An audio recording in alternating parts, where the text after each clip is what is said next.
Friends, இன்றைக்கி நான் கன்னியாகுமரி பக்கத்தில் இருக்கிற அகஸ்தீஸ்வரம் ஊருக்கு போயிட்டு இருந்தேன். அப்போ ஒரு அழகான தாமரை குளத்த பார்த்தேன். நிறைய தாமரை பூ இருந்தது.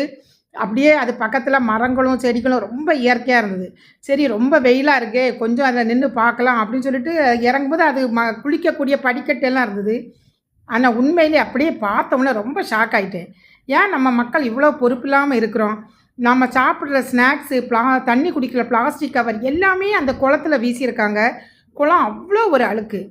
அது நம்ம அதை நேரம் போகாமல் பொழுது போகாமல் அந்த படியில் வந்து உட்கார்ந்துருக்கிற ஆண்களும் பெண்களும் எதுனாலும் சாப்பிட்டுக்கிட்டு அதை அப்படியே குளத்துல வீசியிருக்காங்க. இந்த பிளாஸ்டிக்கு இந்த அழுக்கு இதெல்லாம் போடும்போது அந்த குளத்துல இருக்கிற மீன், பறவைகள் இதுகளுக்கெல்லாம் என்ன ஆகும்? இது வந்து கவர்மெண்ட் எல்லாம் செய்யக்கூடிய வேலையில் இதெல்லாம் நம்மளே பார்த்து நாம் செய்யணும்.